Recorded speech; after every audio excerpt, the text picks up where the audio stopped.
Hey there, movie fans! Welcome to a brand spanking new FYC. This is the FYC you have been waiting for after months and months of thinking and overthinking and overthinking what could be nominated, what could win at the Academy Awards.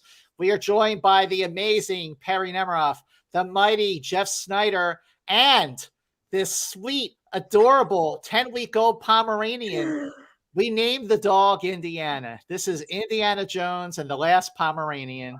And hello, everybody. This is my new Pomeranian puppy, and he's joining us. And we have a brand new FYC mascot for a very special FYC where you're counting down. This is it. The last FYC before the 95th Academy Awards. This coming Sunday, we are counting down, or we are predicting all 23 categories for the 95th Academy Awards. So I'm going to let Indiana go here. All right. And let's get right to it. Perri. Adorable. Thank you, Perri. I knew you would approve.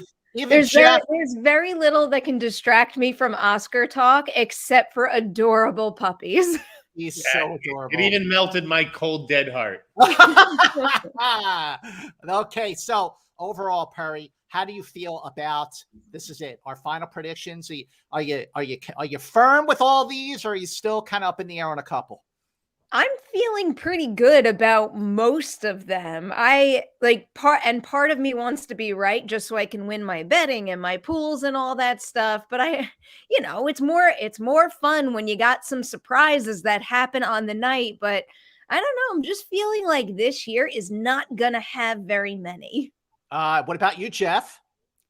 I think any year that you say there's not going to be many surprises, it turns out to be Surprise City. So yeah. I think there's a bunch of races that are up in the air. I agree. I think there are a couple, like at least 6 that are up in the air, and we are doing this live, and we are making this really special. And Perri, we have our first.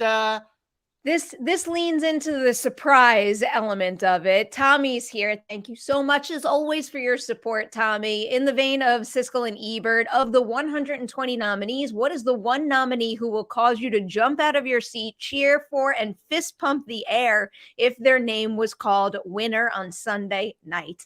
Okay, Perri, you go first. That's a great question. Stephanie Shu. I will lose my mind if that's the category where there's a major surprise win and it goes to her, because if I were a voting member of the Academy, I would be giving her my vote. I think she truly deserves the win in a stacked category. All right, Jeff, what about you? Who would make you just go crazy, fist pump, and just actually, have something positive to say on Twitter? I would jump out of my seat if anything besides Everything Everywhere won Best Picture. Oh, okay. I'm going to be more specific and say, ouch. I'm going to go specific here and say if Top Gun Maverick pulls the win for Best Picture, I'm going to do that fist pump that I did when Hangman came to save the day at the end of the film, saving Rooster and Maverick.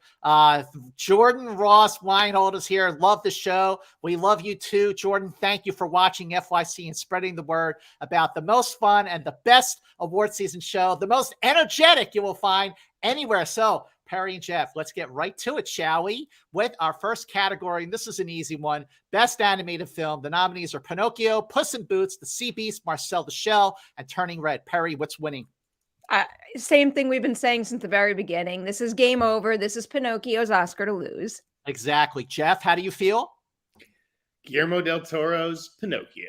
I completely agree. It's a shame because Puss in Boots, Sea Beast, Marcel the Shell, Turning Red, they're all great. All would be worthy and deserving of wins in other years, but not this year. Let's move on to Best International Feature Film. The nominees are Argentina 1985, All Quiet on the Western Front, Close, EO, The Quiet Girl. Jeff, what's winning International Feature? All Quiet on the Western Front. Absolutely agree. Perri, what do you think? I also think this race is over. It is All Quiet on the Western Front for me as well. Agree. I think All Quiet on the Western Front is such a lock to win that it might cost the film wins in other categories. Maybe. We'll get to that. Moving on to documentary feature. The nominees are Navalny Fire of Love, All the Beauty and the Bloodshed, All That Breathes, A House Made in Splinters. Perri, what's winning documentary feature? I'm not feeling like my expertise is on point in this category. I feel like I've been leaning towards Fire of Love for a while, but these are the types of predictions that, for better or worse, are made sight unseen. I failed miserably in terms of certain catch-up categories because I have been up to my eyeballs in Scream coverage, and I can't say I'm mad about it. No, Scream 6, by the way, is awesome. It's in theaters this Friday. Actually, this Thursday night. Watch it. It's awesome. I love Scream 6. All right, Jeff, what about you? What do you think is winning documentary feature? I think this is going to end up going to Navalny. I just think that has weightier social issues. And let's just imagine that voters haven't seen every movie in this category. They're going to recognize the name Navalny. So I just think that has the edge right now. And it won the PGA award. Well, there you go. I was going to say, I saw 4 out of 5 of these. I didn't see A House Made in Splinters. I love Fire of Love. That's my preferred favorite. But you're right. Navalny won the PGA award. And I just feel like I'm just feeling the vibe in the room, so to speak. And I'm going with Navalny for Best Documentary Feature. So that is our pick. Moving on to Best Animated Short, the nominees: The Boy, the Mole, the Fox, and the Horse, and The Whining Pomeranian. The ostrich told me the world is fake, and I think I believe it. My Year of Dicks. Yes, that's actually the title. The Flying Sailor and Ice Merchants. Jeff, what's winning animated short? The Boy, the Mole, the Fox, the Hound, anything you want to throw in that title. Yes. Perri, what do you think? I think I am leaning towards, I guess I would say the same. And again, I failed at my typical annual short film nominee binge watch. But part of the reason why I lean towards that one is because it's an Apple TV Plus short, which might make it more accessible to voters than some of the others, just in terms of being able to queue it up on a popular streaming service. So I lean towards that as well. As much as it would be awesome to hear somebody on the Academy Awards saying the Oscar goes to My Year of Dicks, I think The Boy, the Mole, the Fox, and the Horse is the one to beat. I did watch all these animated shorts, and this was the one that was the deepest and most profound. It's a big hug of an animated short, and I think that is the one to beat. Moving on to Best Documentary Short, the nominees are The Elephant Whisperers, Strangers at the Gate, The Martha Mitchell Effect, Haul Out, and How Do You Measure a Year? Jeff, what's winning documentary short? I'm going to go with The Martha Mitchell Effect, I think. Yeah. Yeah, okay. Is that just like a shot in the dark kind of prediction, Jeff? Well, it seems like it's had like the biggest marketing push behind it. Because is that Netflix? Mm-hmm. Yeah. And I just don't know what other film in this category is sort of staking a claim. Perri, what do you think? So I think it's going to come down to probably one of the 2 Netflix nominees here. And, for reasons that, I can't fully justify or get behind. I'm leaning towards The Elephant Whisperers right now. And for what it's worth, as much as I push myself to watch all these shorts, I feel like every damn year that does me in my pools, and I lose all of the shorts categories because I watch them and I fall in love with one in each category, and then that one doesn't wind up winning. Well, the shorts categories, Perri, are like March Madness. Okay, you can watch college basketball the whole year, and it doesn't help you with your bracket. Whereas someone who has never watched college basketball could fill out a bracket and end up doing better. That's absolutely true. But having seen most of the documentary shorts, I'm leaning towards Perri's choice of The Elephant Whisperers. It has an epic feel. It's a breathtakingly beautiful film. Martha Mitchell Effect is excellent, but I just think that Elephant Whisperers has a strong message that is louder than a whisper, and I think all right. I will stand down on this one, and we can go with Elephant Whisperers for our official prediction. Elephant Whisperers, it is. Now, the next one, Best Live Action Short. I have a handicap here. I only saw a couple of these. The nominees are An Irish Goodbye, The Red Suitcase, The Pupil, Night Ride, and Val You. Perri, what's winning? I'm going for The Pupil because of Disney Plus and Alfonso Cuarón. I agree 100%. Jeff, are you in cahoots with us on Le Pupil? I think I'm leaning towards the red suitcase here. I think Le Pupil could very well win, and the Cuarón thing could be beneficial, obviously. I mean, he's an Academy darling, but I find that, yeah, I know Riz Ahmed just won an Oscar for the shorts and stuff, but the shorts don't usually go to the big name in the category. And I've just heard a lot of love for the red suitcase. So that's where I'm going to go. But if I'm outnumbered again, I can defer to you guys. Now, listen, I completely agree. And look, Alfonso Cuarón and the Disney Plus aspect of Le Pupil, like, was what made it possible for me to see it, and a lot of people to see it. I think that's, I'm strong penciling that one in. So let's before we move on to production design, what do we got, Perry? We've got Jordan back here with a double super chat. Love Bassett. Unpopular opinion. We must remember the category title, best performance by an actress in a supporting role, not overdue in a Marvel movie or best thing about Wakanda Forever. And part 2 is it's all subjective. All 5 nominees would be equally deserving winners, including the 3 non-veterans, Hong Chow, Kerry Condon, and Stephanie Hsu, and certainly Angela Bassett and Jamie Lee Curtis. I mean, that's the cool thing about this category being so up in the air is I'm not going to be mad at whoever wins. I'm going to be happy to see any of these 5. But again, my pick is Stephanie Hsu. I completely agree. I mean, look, it really got shaken up with that win from Jamie Lee Curtis at the SAG Awards. But we'll get to supporting actress in a few moments there, Jordan. Thank you for the support. And next one here, Perry. This one from Ralph. Hey, y'all, with a potential Everything Everywhere All at Once win, is there a shift of preference awarding the underdogs versus large budget films? Every Best Picture winner since 2014 has been under $20 million. That's a great question. My answer to that is I feel like if there was going to be a shift back to rewarding a Best Picture winner as a big budget film, it would have been this year with the movie that I really want to win, but probably won't.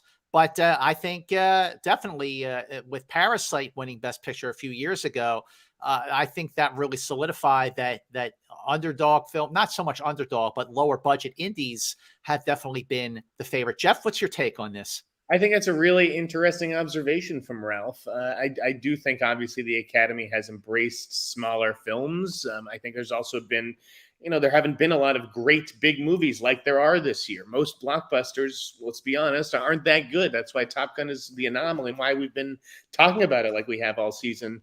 I think you're onto something here, Ralph. And I wouldn't be shocked, obviously, if EEO won. One more, man? Yes. One more? Keshav, which movies can you guys see going home empty-handed? This is a great good question. Perry, what's your take on that? This feels like a stretch, but I'm gonna say it. I think Banshees of Inisherin might go home empty-handed. I think Banshees will go empty-handed. Unfortunately, I think The Fabelmans will go home empty-handed. Mm-hmm. Jeff, do you agree with those, and any more to add? I think there are possibilities. I think Tar is a possibility to go home empty-handed. Oh, man. Wow. That is a possibility. Let's move on to production design. The nominees are Elvis, Babylon, All Quiet on the Western Front, The Fabelmans, Avatar, The Way of Water.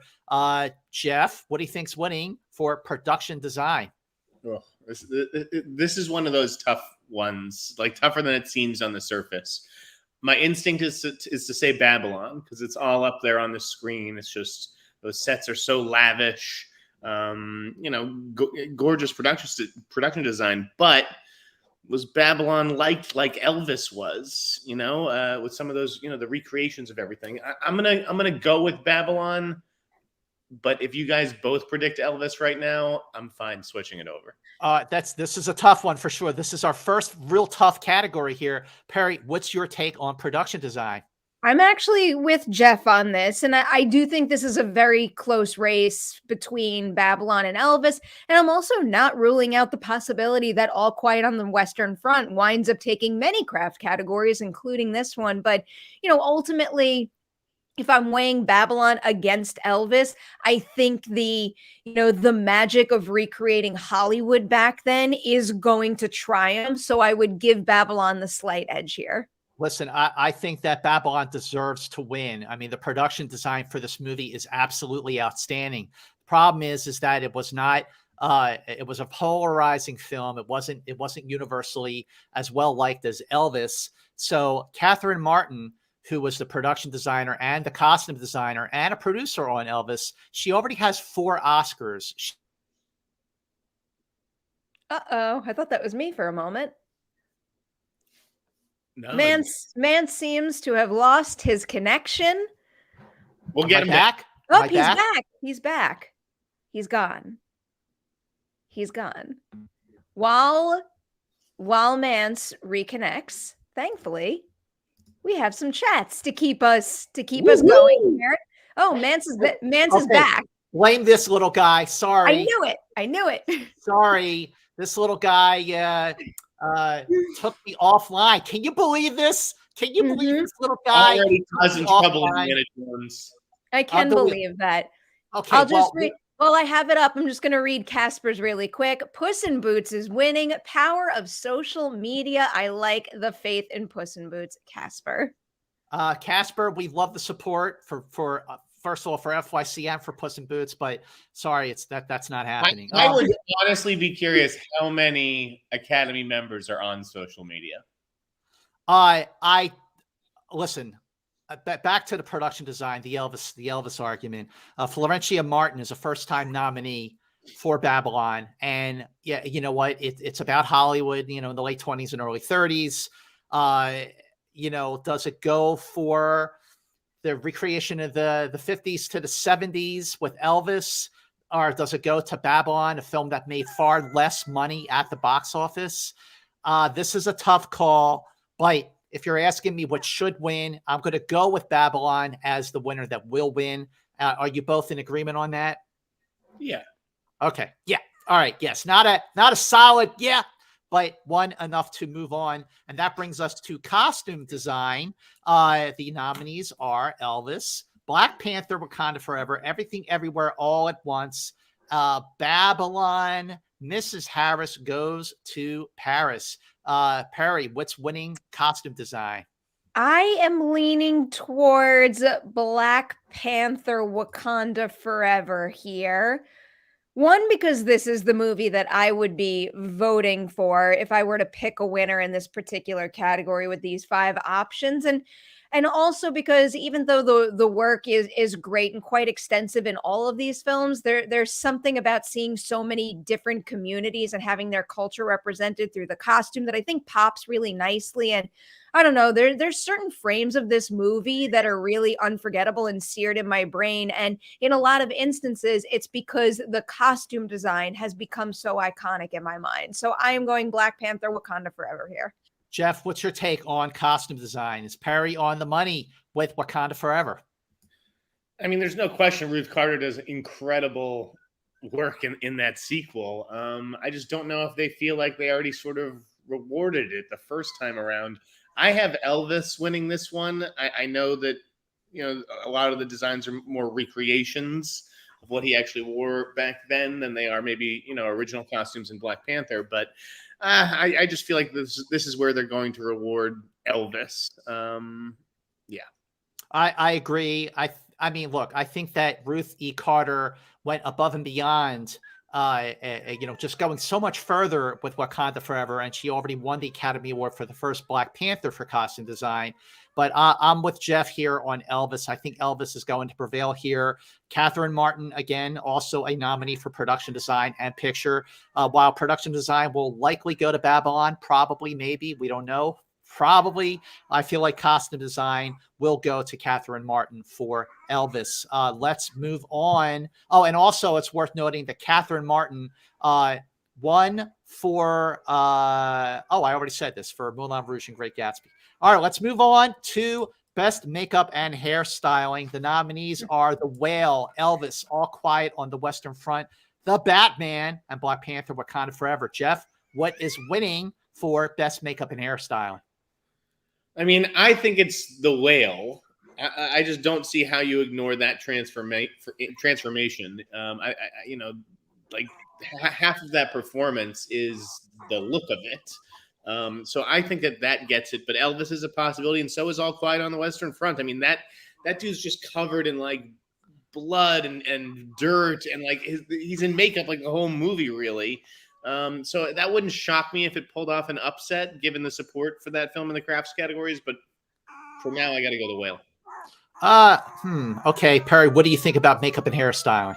I'm not going with The Whale. I think this is a particular category where it could see its chances diminished because of the divisive nature of the film and how people felt about certain elements. And I have Elvis at the top of my list right now, but this is one of those categories where I'm very open to the idea that All Quiet on the Western Front could wind up being a surprise win and get, again, one of those craft wins based on how successful its campaign and its run this season has been thus far.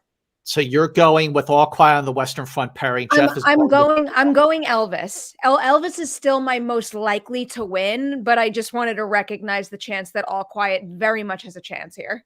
Okay, this is a tough one. I agree with you, Jeff, about The Whale. Half of that performance is in the makeup and the hairstyling, but I think that the makeup and the hairstyling on Elvis is so much more ambitious because you're covering a period of basically 23 years aging Elvis.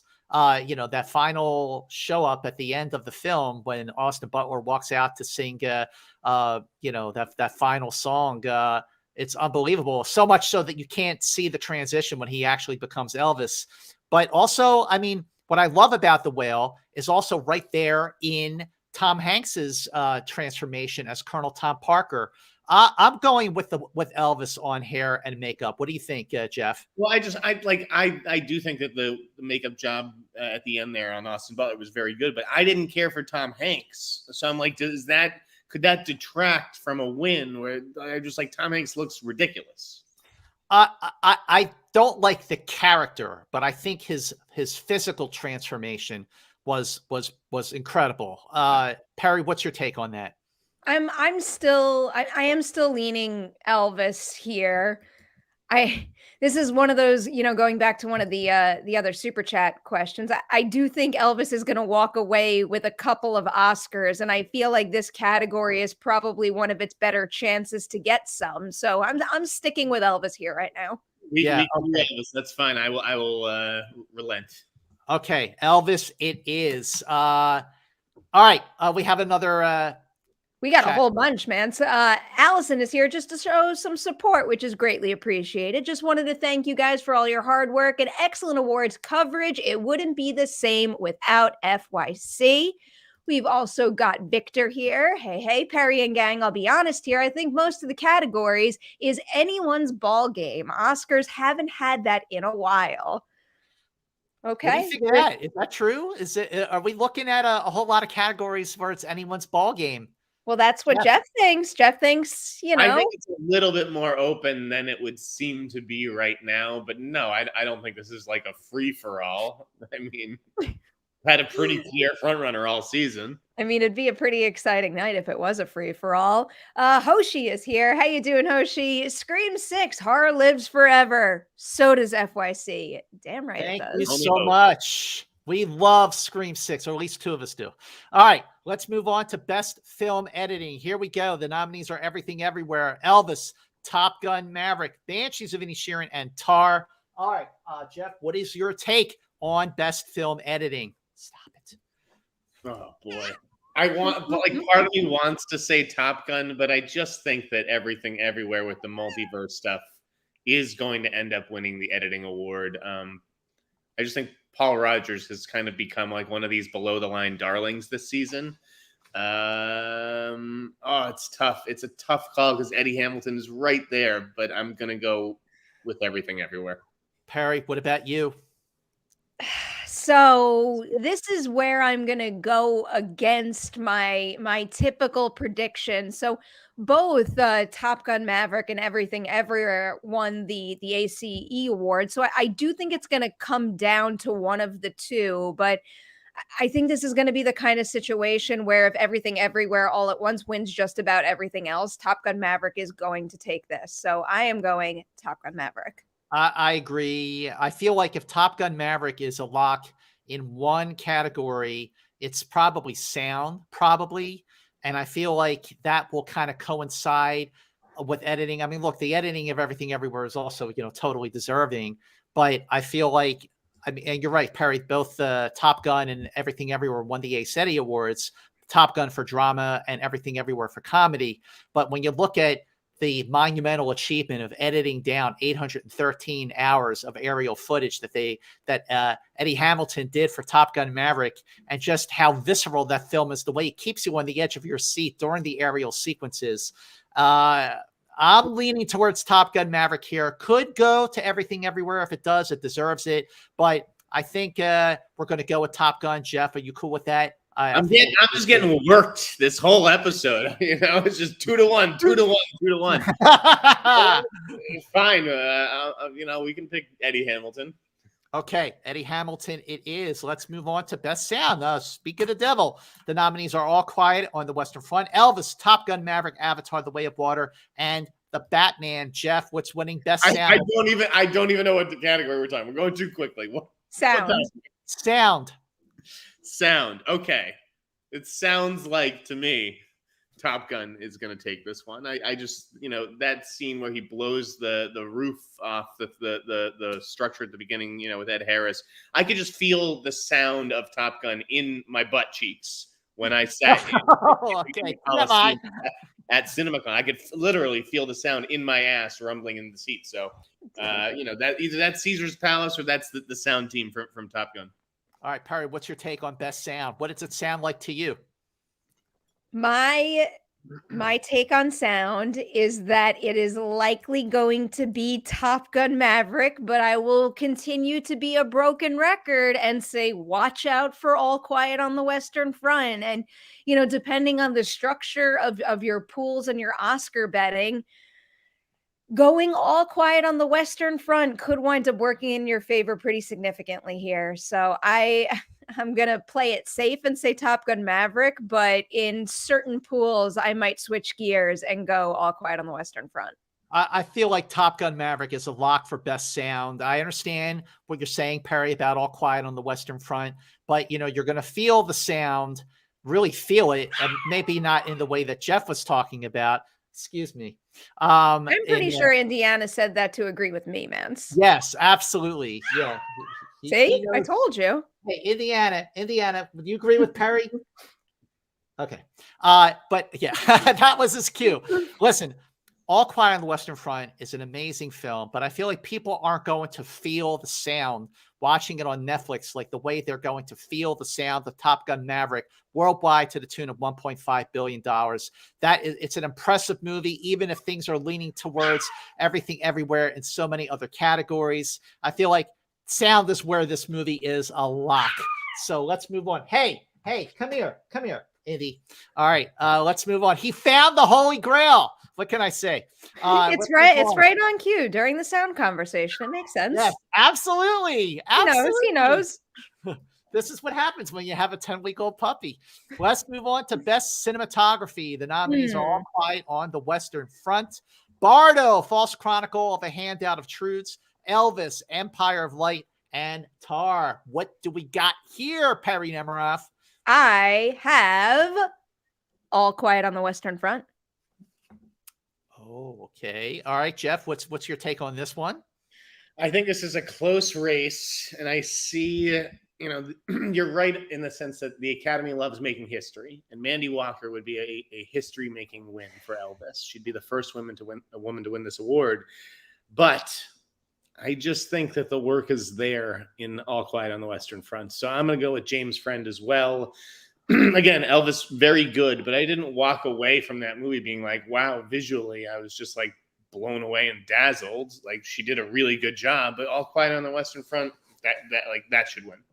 I disagree with both of you. I think Elvis Mhm. should win. I think Mandy Walker, especially after being the first woman to win from the American Society of Cinematographers, I feel like Mandy Walker will be the first woman to break the ceiling and win the Oscar for cinematography. But Jeff, I feel your pain in so many other categories here, so I have to defer to you. So the consensus here is that All Quiet on the Western Front will win for cinematography.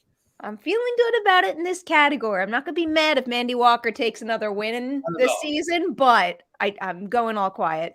Wiley Todd is here. I'm going to South by Southwest this year for the first time. It would be a great moment if Everything Everywhere won while I'm there because it premiered there, but want Top Gun to win personally. You've got two wants there, and I think one of them is going to happen. Yeah, I agree, Wiley. And look, I was there last year covering the world premiere, the opening night world premiere for Everything Everywhere. It was the opening night film of the first South by Southwest in 3 years, which was a very, very big deal. So to be there in Austin on the moment when it could win the big one, it's really going to be a hell of a thing. So hopefully we'll see you there, Wiley, because I'll be at South by Southwest as well. Let's Ooh, yay. move on to We Jesus Fernandez. Jesus, Wow. Everything Everywhere All at Once is the closest thing to a lock for Best Picture, but if a surprise was to happen, what other film is likely to take it? Thanks for this amazing show. Love you all. Can I jump in first just because I've been saying this entire I episode? think we got to keep Jesus Fernandez in suspense here. He's getting ahead of us. I already just revealed what it's going to be. You guys keep them in suspense with your picks, but I've been saying All Quiet on the Western Front. Jeff, I think that bet has maybe not the biggest chance, but a chance to make you a lot of money. All right, Jeff, what's your take on Jesus's? I mean, I think we already picked, right? Who we I think think we're will going to talk about it in 10 minutes when we get to Best Yeah, Picture. really. yeah, we'll talk about it in a few minutes. So hang in there, Jesus, and we really appreciate your support there. Let's move on to Best Visual Effects. The nominees are All Quiet, Avatar, The Batman, Black Panther, Top Gun, Maverick. Jeff, I feel like this is kind of a lock, don't you? Yeah, I just think getting out of that Avatar theater, I was just blown away visually by what they accomplished. I think this is Avatar's. All right, Perry, what do you take? What's your take on visual effects? I think this is the one and only award that Avatar: The Way of Water is going to win, and I think it is definitely going to win something. And I think if I had to choose one thing for it to win, it would be this particular Oscar. I completely agree. Avatar: The Way of Water seems like it's what this category, Best Visual Effects, was made for. Moving on to another Here's tough one one for you, here. Mans. Okay. Oh, I'm not sure who's cuter, Grogu today or Mance's dog, Mike. Oh my God, he really is the cutest. I mean, I'm going to go with Mance's dog on this one, but thanks for the support, Mike, and thank you for watching and supporting FYC. All right, let's move on to Best Original Score. The nominees are All Quiet on the Western Front, Babylon, Everything Everywhere All at Once, Fablemans, and Banshees of Inisherin. Perry, what's winning for Best Original Score? I'm jumping all around to my lists here. I think my heart is going to win out in this particular category right now. All right, I lie. It's not going to happen. I'm very tempted to say Justin Hurwitz for Babylon, even though I didn't love the movie overall. That was truly one of my favorite scores of the entire year. But if I'm being realistic, it's coming down to All Quiet on the Western Front and The Fablemans, and this is the reason why I think maybe The Fablemans will not go home empty-handed. It's a John Williams score, and it's also it's very, very memorable. If I'm like other than Babylon, if I were to try to, which I'm not going to do, so don't ask me to do it. If I were to try to hum like the main theme of a particular movie, I'd probably have my best chance of recreating Babylon and The Fablemans. I think those themes both suit their movies well. They're very memorable, and ultimately, I think that's going to push Fablemans into the win. All right, Jeff, what is your take? So you're going with Fablemans. Interesting. I am Jeff, going what's your take Fablemans. on original score? I don't think it's the Fablemans. I think it's All Quiet on the Western Front. I just think that score blew me away this year. Like, to me, this is like a no-brainer. As much as I love the music in Babylon, John Williams, I mean, it was a good score. I just feel like he's coasting on his reputation here. Volker Bertelsmann, I'd never heard a score like that over that kind of movie. I thought it was great. I think his reputation helps. I certainly don't think he's coasting at all. First of all, the only score that sticks out in my head right now as we're talking about this category is the score from Justin Hurwitz for Babylon. All Quiet on the Western Front has a great score. I mean, I think it's after Babylon, it would be the one I would choose. But Justin Hurwitz's score for Babylon, he recorded 2 hours of music for that film. And it's the score that sticks out to me the most. I think he deserves to win. I feel like these are facts that we know because we've been writing about the race and covering the race for months. But the average voter does not know that he made 2 hours of music. No, I agree with you. But still, the score is what sticks out. But then again, it's very La La Land-esque. Don't you think, Scott? Not at all. I don't think the score is anything like La La Land, and I don't think it's anything like First Man or Whiplash for that matter. I feel like with each passing film, this is now his 5th movie that he's collaborated with Damien Chazelle. And yes, okay, everyone knows that I love Damien Chazelle and I love La La Land and First Man's, but I feel like Justin Hurwitz really topped himself and pushed himself with a completely different score this time. I think it's a brilliant score. It's a score that I would actually listen to without even watching the movie, just if I went for a run or something like that. But what's winning here, guys? Because we have 3 different picks. So here's the thing. I don't think it's The Fabelmans. I'm down to go between Babylon and All Quiet and have Perri be the deciding factor. All right, Perri. If I were choosing between those two in terms of most likely to win, I'll go All Quiet. If I was picking based on my heart, I would go Babylon. So the conclusion here is All Quiet. So, all right. Well, if you think it's All Quiet, I do. All right. Well, then there you go. That's the winner here. He's won before, right? He's been honored. Oh, Travis Nickerson. Maybe you're right on this one. Scream 6 next year for Hair and Makeup Under the Hood. It just might be. One can dream. One can dream. Horror at the Oscars, maybe one day. All right, we move from score to original song. The nominees are Hold My Hand from Top Gun Maverick, Natu Natu from Triple R, Lift Me Up, Black Panther, Wakanda Forever, This Is a Life, which I feel like is from a Looney Tunes cartoon, Everything Everywhere All at Once, and Applause from Tell Like a Woman by 100-time Oscar nominee Diane Warren. Jeff, what's winning for Best Original Song? This is a tough category, and I'm going in an opposite direction from the front runner, I think. All right. I'm going with Black Panther. I just don't think you can hear that song and not feel emotion and think about Chadwick Boseman, whereas Natu Natu, great song, especially in the context of that movie, because the Black Panther song comes at kind of, over the end credits, but it's not a song I can't really sing the words to Natu Natu. It's a dance song. It's not a song I'd listen to in my car in traffic. So I worry, as much as I love Triple R, I really did, and I love that song. I have a bad feeling on Sunday night. Well, I don't know. Perri, what do you think? I think Jeff is so wrong. I think this category is over. Natu Natu is winning. Whether it's a song you could sing along to or one that makes you want to dance, they both have value. And I feel like when you have something pop and create some sort of pop culture sensation, quite like RRR, and in particular Natu Natu has done, I think it's ultimately going to wind up getting the push it needs to win. And I mean, even me sitting here right now thinking about what I'm looking forward to most on Oscar night, all I can think about is the live performance of Natu Natu. That is the thing that I am most looking forward to seeing. I feel like RRR should have been nominated in other categories, including Best Picture. It's an extraordinary film.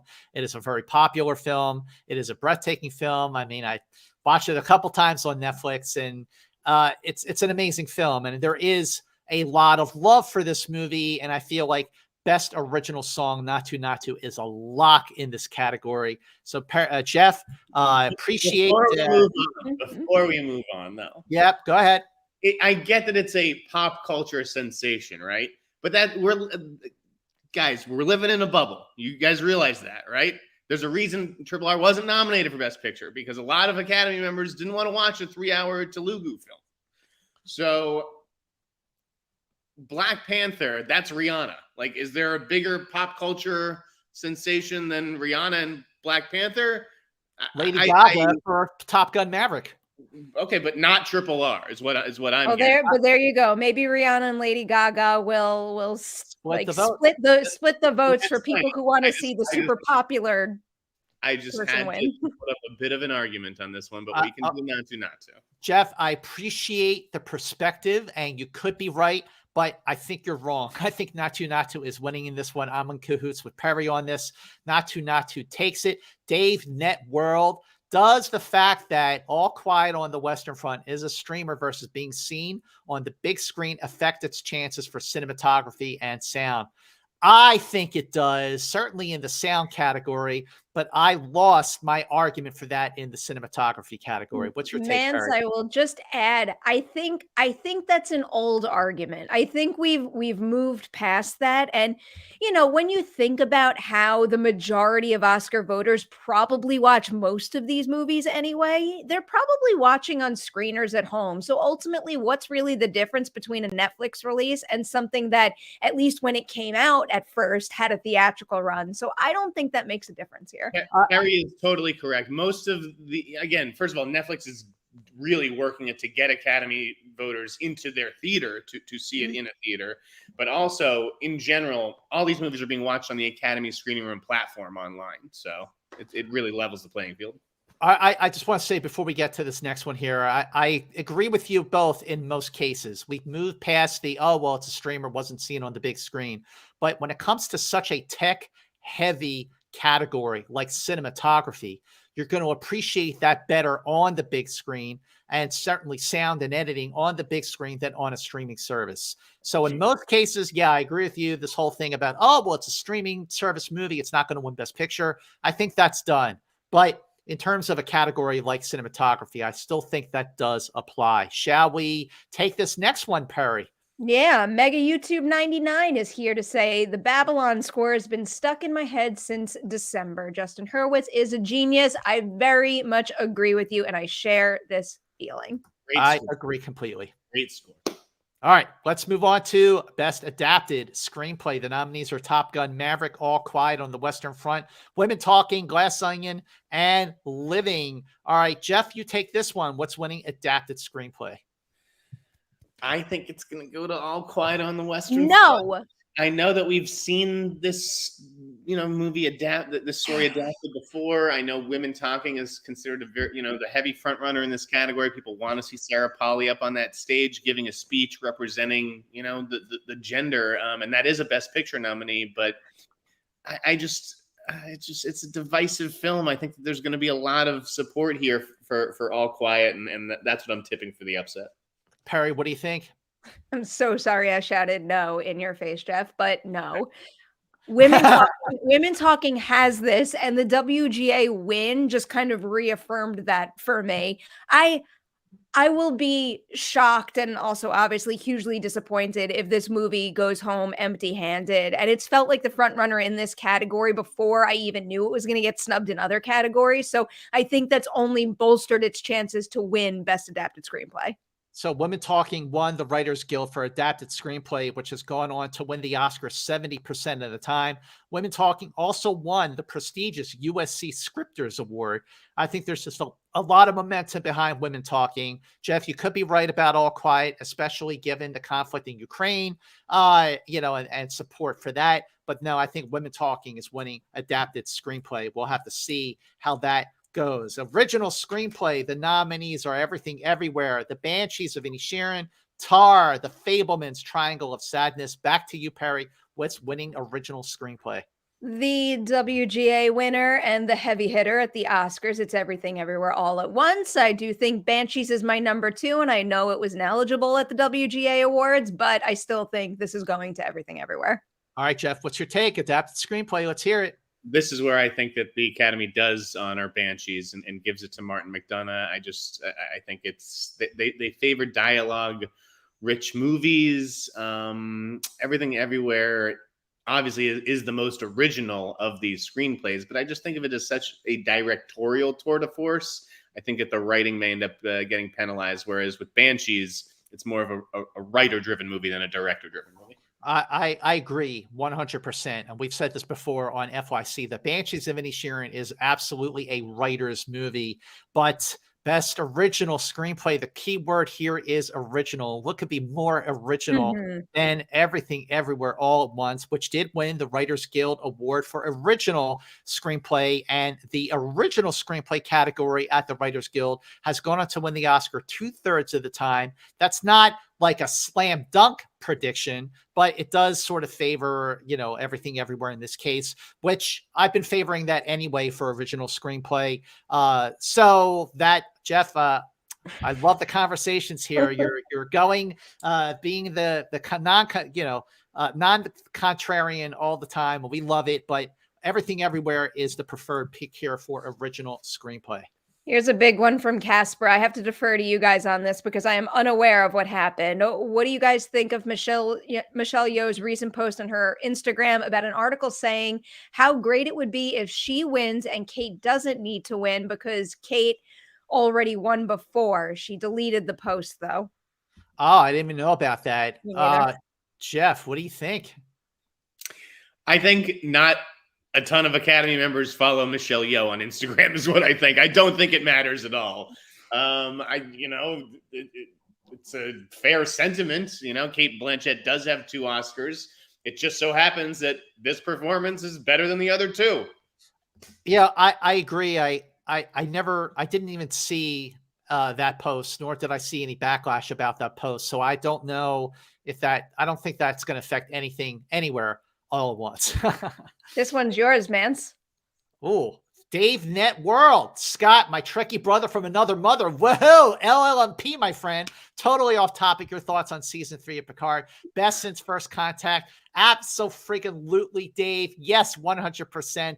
This is Star Trek, the kind of Star Trek that the next generation needed to get this send off. And season 3 of Picard is absolutely outstanding. The best Star Trek we've seen on the big screen since First Contact, on the small screen since Deep Space Nine. Thank you very much for that one. Moving on. And one for Jeff as well. This one's all for you, Jeff. Get him, Jeff. LMAO bringing that mass energy. Thanks, CD. Okay, let's move on then to supporting actress. The nominees are Angela Bassett, Stephanie Hsu, Kerry Condon, Jamie Lee Curtis, Hong Chow. Perri, take it away, my friend. Yeah, this category is making my head spin. I can come up with a narrative to explain away why. Almost anyone in this category could wind up winning. The only one that I would have very little confidence in is probably my thought on Hong Chow winning, which is unfortunate because she's exceptional in the movie. She had a great 2022, but really, I could see it playing out where Angela Bassett, Kerry Condon, Jamie Lee Curtis, Stephanie Hsu all have a way to the Oscars statue. And because it's so mixed up and confusing right now, I'm just going to trust my gut from the last couple of months, and I'm going to stick with Angela Bassett. Okay, Jeff, what's your take? I am not going to go with Angela Bassett. I'm going to hold my ground here. I think that there's 2 potential winners. I'm going to say Kerry Condon for the purposes of this argument, but I do think that Jamie Lee Curtis has been working it really, really hard and really wants it, and just could get swept up in the wave of momentum for Everything Everywhere, and that she could take it. I don't think it's going to be Angela Bassett for reasons that I've already said on the show. Nothing to do with her race, more to do with the fact that she's in a Marvel movie.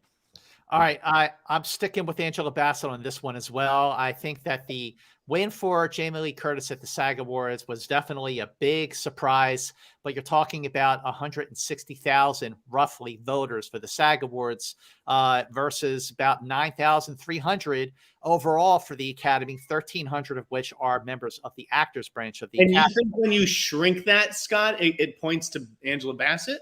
When you shrink yeah, I do, because out of the 9,400 roughly Academy voters, 1,300 of them are actors.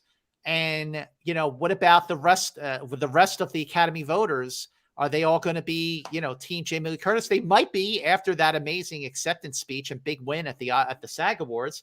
She could take it. I mean, it could be that the tide has changed. It's certainly like that happened, right as voters were getting ready to cast their ballots. But I mean, Angela Bassett has never won an Oscar. She was nominated once for 1993's What's Love Got to Do with It.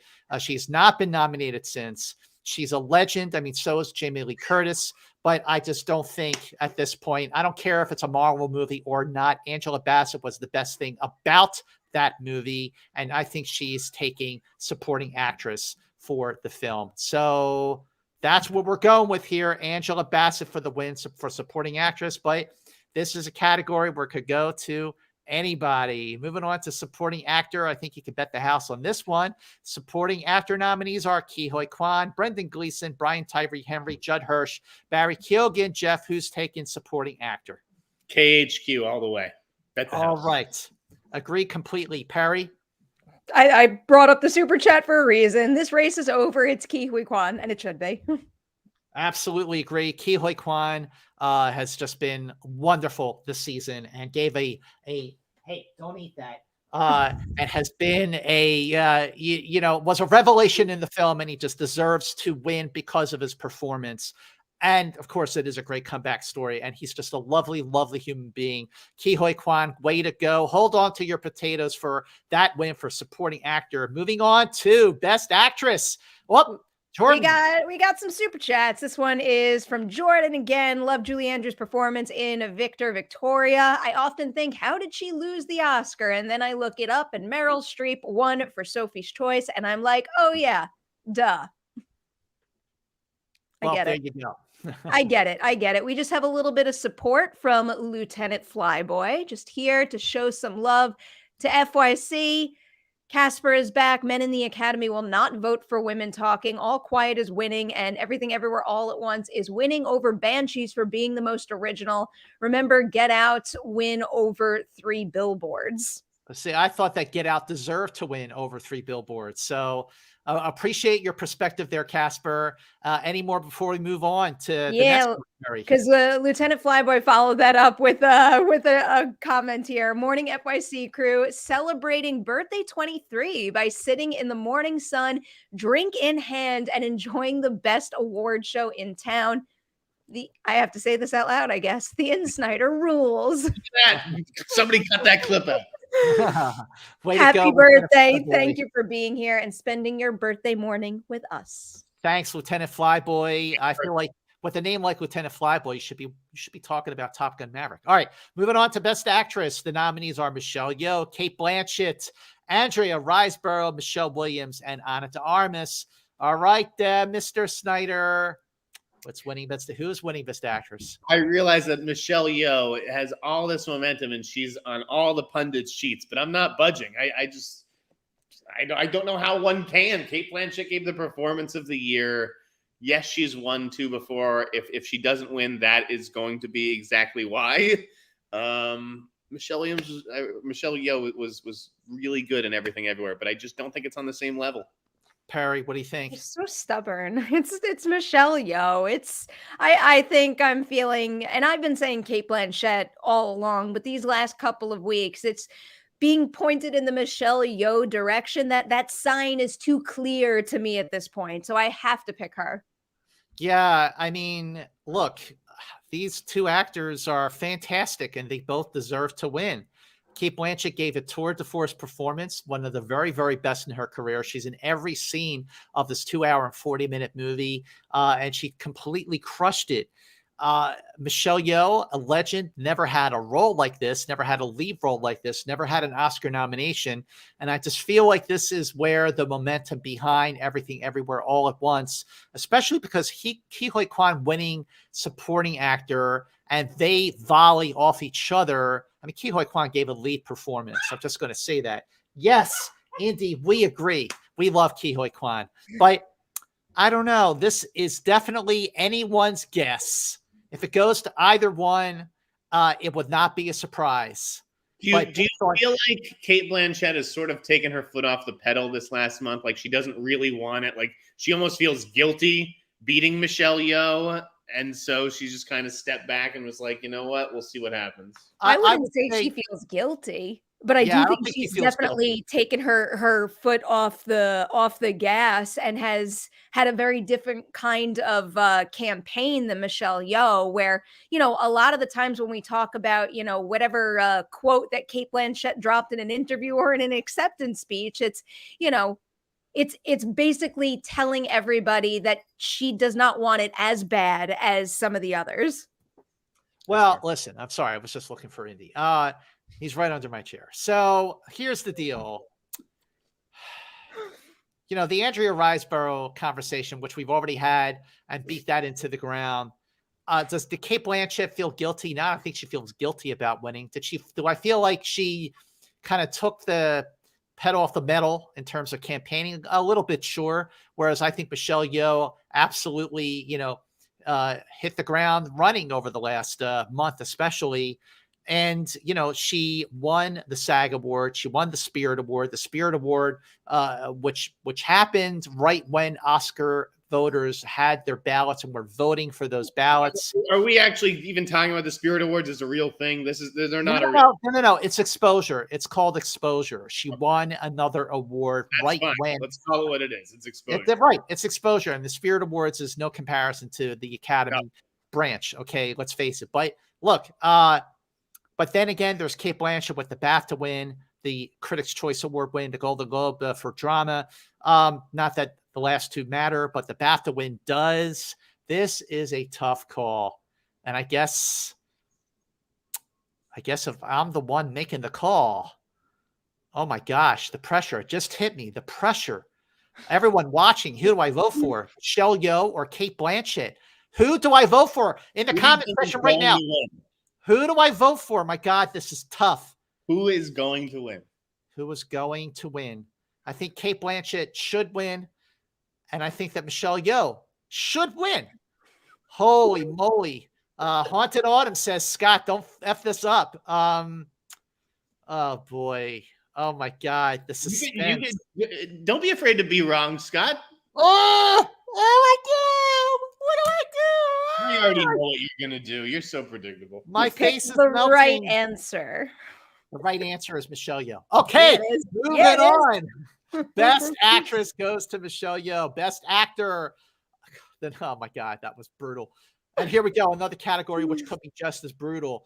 The nominees for Best Actor: Colin Farrell, Brendan Fraser, Austin Butler, Bill Nighy, and Paul Mescal.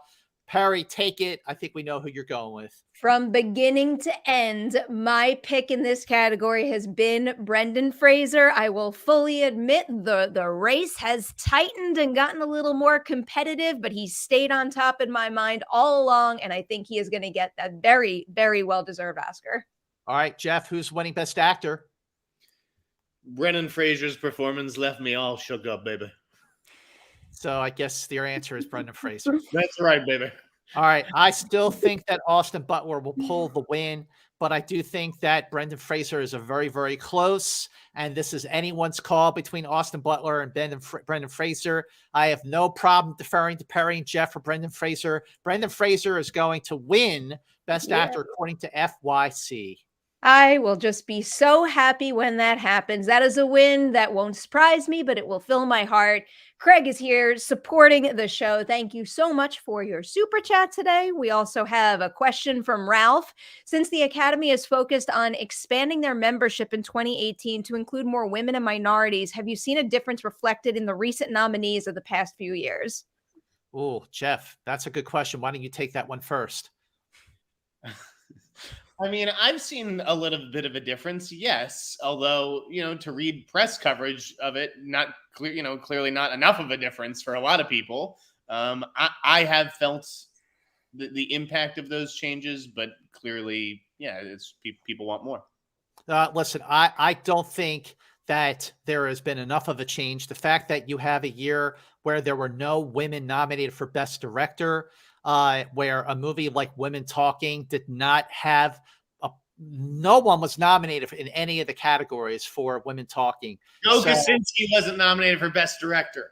Well, right. And he should have been. But I mean, no, look, a movie like Women Talking should have had more nominations overall this year. And I think that the fact that just that alone was not, I think Ralph shows you that there hasn't been enough of a difference in the past few years. There has been change, and I don't want to devalue the good change that's happened, but there's no denying the fact that we need more change, and for the Academy to better well reflect our reality. But then also you need to add the extra layer of it's not just the Academy, it goes back to, day one development execs and all the people who greenlight movies and hire people. So it is an industry-wide thing at every single stage of the process. Completely agree. All right. Craig Williams says, I know this is probably silly, but do you think there will ever be a tie in the acting categories in the future? No, absolutely not. I think there's just too many voters to make that possible. Jeff, do you think there could be a tie? I mean, technically, yes, there could technically be a tie. Will there be a tie? It's very unlikely. No, I don't think that there would be a tie, but the possibility exists. All right, Perri, what do you think about a tie potentially? I don't see it happening. It doesn't feel likely, but I mean, I wouldn't mind it, especially in some of these categories where I want two people to win real bad. And also, no silly questions. All questions in super chats are fair. I mean, look, it's possible. It's happened. A tie has happened. Didn't Barbara Streisand tie with someone one year? Someone. All right, for everyone watching live, comment in the comment section right now. Do your research, fact check us, and let us know what year and who the two actors were who tied for an Oscar for. You don't want the answer right now? Yes, let's hear it. You want the answers. There's a couple. There's a couple here. I want to go to the one that you just said. It was Barbara Streisand and Katharine Hepburn in 1969. There was a Best Documentary Feature tie in 87. There was a Best Actor tie in 32. But I think 87 might be, 1995 Best Short Film had a tie, and a tie in Best Sound Editing in 2013, actually, which is not all that long ago, for Zero Dark 30 and Skyfall. Well, those are all great examples of ties, but I think like the big one that Overseer 71 is referring to, or the previous super chat is referring to, is like for an acting category. And I knew it was Streisand, and yes, it was Katharine Hepburn as well. So thank you for the fact check and all those great questions. Keep them coming. Overseer 71. Thoughts on the Academy giving Best Director to Spielberg out of sentiment, legacy, and Best Picture to Everything Everywhere, or could that not happen? No, I think at this point, Spielberg is out for director. Perri, and now that hold that thought. I thought that would be a good transition. Okay, that is a great transition. Thank you for that. Best Director, the nominees are the Daniels, Todd Field, Martin McDonagh, Steven Spielberg, Ruben Östlund. Jeff, who's winning Best Director? I think the Daniels have this one in the bag. I get that there's a lot of sentiment behind Spielberg, but truthfully, even though I like The Fabelmans a lot more than Tar, I mean, Tar is probably a better directed movie than The Fabelmans. Like, Todd Field did a great job with that. So I think if there was some crazy upset, it would be Todd Field, but I think the Daniels did enough this year where it's just a lock. I agree. Perri, what do you think? No upset. I've been saying the Daniels for a while, and with all the precursors, I feel like it's locked it in my mind. So the Daniels. Sorry. Thank you, Indy. Indy agrees with you, and I agree with you too. I think it's really interesting just to observe how fast out of the gate the Fabelmans just bolted at the Toronto Film Festival with winning the top award, the People's Choice, and just how it's really faded into the back to the point where it might not win anything. But wait a second, with the Fabelmans, right? It's not like some movie came out after the Fabelmans and undercut it, right? Everything everywhere just caught fire. Like, it was sitting there and no one was paying attention to it. It was just the exact opposite trajectory. Fabelman started here and just dipped, whereas Everything Everywhere was on the opposite track. Yeah, it really was. And just, it's so remarkable to see Everything Everywhere just have this big coming out party at South by Southwest. Then it opened in theaters on March 25th, went on to make 107 million worldwide. And then all through the season, it kept gaining and gaining and gaining momentum. And that is why the Daniels are going to win Best Directors after winning the DGA Award for Best Directors. Now we are on to the big one, ladies and gentlemen. We are on to the big one. Shall we name the nominees for Best Picture? The amazing Perri Nemiroff and the mighty Jeff Snyder. They are Top Gun Maverick, Everything Everywhere All at Once, All Quiet on the Western Front, Elvis, The Fabelmans, The Banshees of Inisherin, Tar, Triangle of Sadness, Women Talking, and Avatar, The Way of Water. Here we are, FYC fans, the moment of truth. What is winning Best Picture? The amazing Perri Nemiroff. 'Tis an easy answer. Everything, Everywhere, All at Once. My number one movie of 2022 is also going to be the Best Picture winner. All right, Jeff, what's your take? Best Picture goes to... I mean, listen, if Gunman, like I said, if Gunman had my family held hostage and said, pick the right Best Picture winner and they'll live, I'm going to say Everything Everywhere. However, I can't have argued the entire season about something potentially crazy happening or the preferential, all these things, and then just go with the conventional wisdom at the end. So I'm going to stay with my prediction and say that something besides Everything Everywhere will win. That something like All Quiet on the Western Front will be in second and third place on enough ballots where it's going to get in. Where it's going to win. I think All Quiet on the Western Front. Well, that's what I think. I think it is hard to argue with a film that has made a clean sweep at the Producers Guild, the Directors Guild, the SAG Award for Best Cast, and the Writers Guild for Original Screenplay, all of which went to Everything Everywhere All at Once. I think Everything is going to win this category. I would love to see an upset here just to kind of shake it up. Otherwise, it's going to be kind of boring. It could be All Quiet on the Western Front. It could be Top Gun Maverick. This could be, a situation where older voters at the Academy say, well, that was the movie I went to see back in theaters and it was awesome. I'm not ruling out Top Gun Maverick. It's my favorite movie of the year. I would love to see it win Best Picture. I think it deserves to win Best Picture, but a very close second to me is Everything Everywhere. So close that if it does win Best Picture, and it probably will, I really will be just as happy. All right. We have a lot of super chats, but I'll say, what's not going to be boring? When Everything Everywhere All at Once wins that award and you have a team of some of the most effervescent, happy, thoughtful people hit that stage, deliver a really high energy speech. And we all feel the communal love that's been supporting this movie since South by Southwest. And we all feel like we've been a part of propelling it to Oscar gold. Absolutely. That's my narrative for you. That's a great narrative, Jeff. Let's go to this. We've got quite a few. We've got quite a few. I don't know how to say your name, and I'm so sorry if I pronounce this wrong. I'll say CM Lady. I find Taron Blanchett overrated, but even if I didn't, people vote with emotion. Yo has a role and actor narrative people would connect to emotionally. Good point. Yes. And Dave Networld is back. Thank you, FYC crew. Look forward to every single post all season. Best Oscar coverage on this planet or any other. Live long and prosper. That gets a double barrel LLMP. Dave, thank you so much for your support of FYC and for season 3 of Star Trek. Jeff, I'm not even trying. I did it once, and the thing that I mess up all the time is the thumb is supposed to be out or it's not. It is. Yeah. I think I went like that once, and I don't. That's okay. I don't know. Steven says Kimmel should remind them they ignored She Said. I agree with that. Yes. I have a feeling there will be some sort of comment about. I feel like that's another film that if there was such a big change from more women voters in the Academy, that would have been nominated for multiple awards. It got nothing, but it also didn't do anything at the box office. So anyway, just saying. I'm sorry,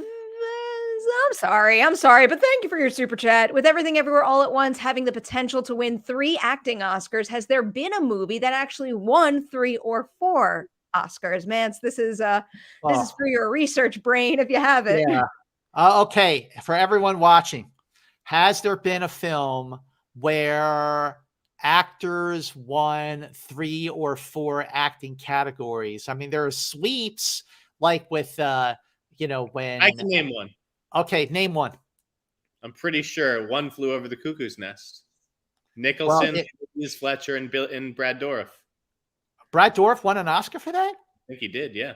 Oh, well then there you go, because Jack Nicholson won an award for that too. So yeah, there's a movie right there. Here's the stat from Wikipedia if you want it. At the Academy Awards, the so-called Big Five awards are for, oh wait, this isn't exactly that, Right, but that's for actor, actress. best picture, best director, best actor, best actress, and best screenplay in either category. The only 3 films to have won all 5 of those major awards. It Happened One Night, One Flew Over the Cuckoo's Nest, and Silence of the Lambs. And according to some of our viewers right now, let's see. Janotis Rueda says Network. Let's see. Network won 3 acting Oscars. A lot of people are saying Network won more than 2 Oscars. Streetcar Named Desire won more than 2 Oscars. This is great. A lot of people really know their Oscar stuff. On the Waterfront, Marlon Brando, Carl Malton, Eva Marie Saint. So yes, I was that wrong was a with great one question. Brad I would- Dourif win. He was I would only scroll nominated. down and pull those up on screen, but I'm afraid to lose my place. And Brad Dourif was robbed. Okay. Ike and Ike is here. Barbara Streisand got early admission into the Academy and voted for herself. That's why they tied. Wow, right. That one vote made all the difference. Yeah, Brett D is here. Hi, all. Been watching since the 2021 season. Still bummed about Carrie Mulligan losing for Promising Young Woman. Still holding out hope for Angela Bassett. Angela Bassett, since she did the thing. All I really want is to be able to go on Twitter when she wins and say Angela Bassett did the thing. She did the thing. I wonder if she's going to say that she did the thing when she goes up to the podium. I would absolutely love that. I hope that's how this night goes. Overseer's back here. If you could tell the Oscar producers to do one thing different for this year's show, what would it be? What would it be? Jeff, what do you think of that? That's a good question. I would say don't rush. Don't try to squeeze a 4-hour show into 3 hours.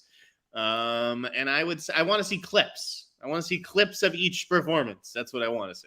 I want to see clips of the performances, and I want to see montages of the films. Those always get me really excited. I don't need all these dance routines, though. I'm not here for a Broadway. I'm not a fan of that either. We need not to. One advice, Yes. one piece of advice I'll give is, I've said it before, don't do the Encanto thing again. Let not to be not to, and don't screw with it. Do not rush people's speeches too much, because that is a bad look and I don't like it. And you have time between now and Sunday. Look at those silly, stupid sketches you're going to do and cut the ones that likely will not work. Just put them in the trash now. I think, honestly, if we're talking about, well, it's too late for this because Jimmy Kimmel is already hosting, but they should have had Chris Rock host the Oscars. That would have been awesome. They should have. I mean, it would certainly, like, there's something that, especially after his special, I think would have upped the viewership this Sunday. Oh, I just went back.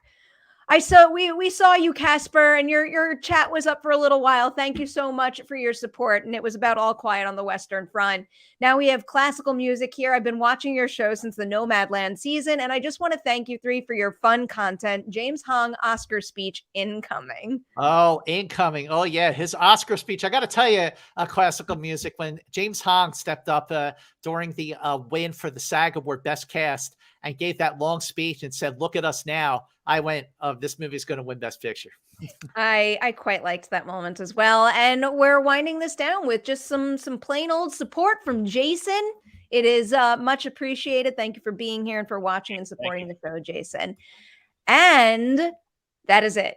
We are caught up. We did it. That is it. We are caught up. Well, everyone, all the FYCers who've been watching us this season and every season, thank you so much for your support. Big thanks to our sponsor this season, which is Above the Line. Boy, I cannot wait to get those royalty checks for that one. Big thanks to Perri Nemiroff for keeping FYC alive this season. Make sure you subscribe to Perri's channel. Go down below right now and make sure you subscribe to Perri's channel. And boy, there's our sponsor right there above. Has that not been up the entire time? I deliberately made a new graphic so it would have its own space. Did I not put the overlay back on? It's okay. It's up there now. Now we're seeing Above the Line has been sponsoring us most of the season. We are very, very grateful. So thank you to everyone for watching FYC. Make sure you let us know what you think. Comment below. Let us know what you think, who the winners are going to be. Do you agree or disagree with us? And make sure you join us. I'm not sure what time we are doing this. Oh, Tiago Mora, FYC did the thing. Yes, we did. We knocked it out of the park. Thank you so much for that. And join us on Monday, not sure what time, but for our post-Oscar wrap-up where we talk about what won, what got snubbed. That is going to be an interesting conversation. But this does almost wrap up award season for us, or Oscar season awards for us on FYC, because coming up real soon, we're going to be back with a brand new season of FYC covering the Emmys for the second time. So, ladies and gentlemen, everyone watching, enjoy the Academy Awards. Keep a close eye on those winners. Let us know. Hit us up on Twitter. Let us know what you think of the winners as that is actually happening. And until our post-Oscar show, FY, see you later.